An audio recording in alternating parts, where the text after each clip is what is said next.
Hi betting experts, on Saturday April the 22nd, an 8-race extravaganza on ITV on Saturday with the best of the Scottish National card at Ayr and a cracking high quality card on the flat at Newbury. We start off with our betting expert Daily Nap in the 240 at Newbury. This is the Watership Down Stud 2 Darn Hot Greenham Stakes, a Group 3 for colts and geldings over 7 furlongs, and I think Chaldine is a class above these rivals with Frankie Dettori book. Now Andrew Balding has got his best ever team assembled this year, a fantastic crop of young horses, and this strapping 3-year-old is right up the top of the pecking order at home. He's been working superbly. He finished off last season with a really impressive display, showing a devastating turn of foot in a small field, and he's very much got the 2,000 guineas as its target next month at Newmarket. He's sure to be filly fit for the seasonal reappearance at just Group 3 level, and I think the drying ground at Newbury will very much play to his strengths at this trip. Our betting expert value angle selection runs in the 130 at Newbury. This is the Dubai Duty Free Finest Surprise Stakes, a Group 3 over a mile 4, and I like Isra here, who again is one of those horses I think well worth following up the grades over the summer months. Now John and Hayley Gosden have landed with running, typically going really well in the opening few weeks of the turf season, and this progressive performer did end last season with a below par run, but it came on appallingly deep ground at Doncaster in November. Forget that. All of his previous form through the summer months marked him down as a smart performer to follow as his stamina is drawn out over middle distances over the next few months, and I'm sure he'll be 100% fit to make a winning return. He's around 7-2, 4-1. I think that's a very fair price. The remaining 6 races on ITV on Saturday, we'll do them in time order. The 150 at Ayr, the Novice Champion Handicap Chase over 3 miles, will sail away.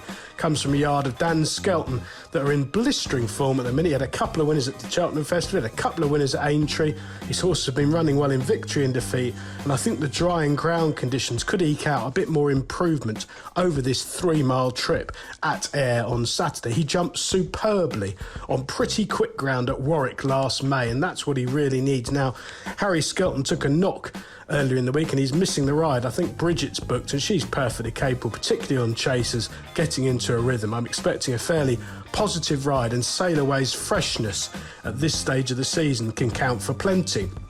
Back to Newbury for the 205, the Fred Darling, a Group 3 over 7 furlongs. Well, Carl Burke is another trainer very much to follow. He's absolutely flying at the moment. I think he's had 4 winners in the last 14 days at the time of recording.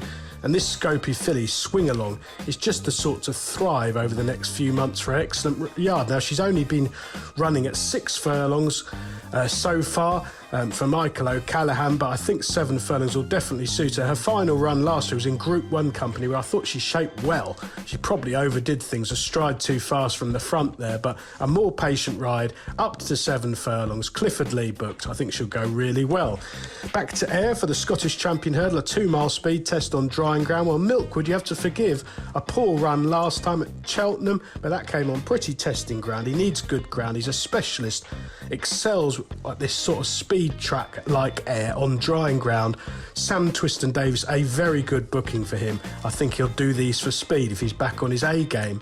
Staying at Ayr for the 3 o'clock, the Future Champion Novices Chase, a Grade 2 over 2-mile 4. Well, Balco Coastal's made mistakes, but he's run really well in defeat, highly tried at the top level of late. I think if he can put in a clean round of jumping, he'll bounce back to his best in these slightly calmer waters. Nico de Boinville, not my favourite jockey, but he does know this one really well. I'm hoping he'll be positive and use Balco Coastal's huge stride to get these under pressure a long way out.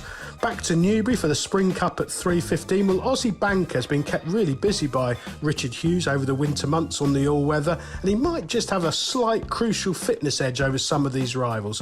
He's completely unexposed on the turf after just 2 career starts in this sphere, and I think he looks on an attractive handicap mark under David Egan if he can translate the improvement from artificial surfaces to good drying ground at Newbury. And finally, the day's feature, the 3:35. The Scottish Grand National over 4 miles, a real test of stamina this, a premier handicap.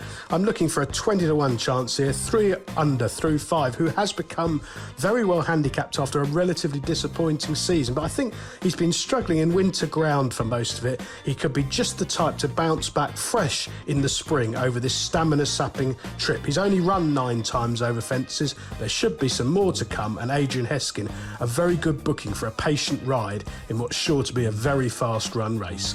Best of luck with all 8 ITV races on Saturday, betting experts.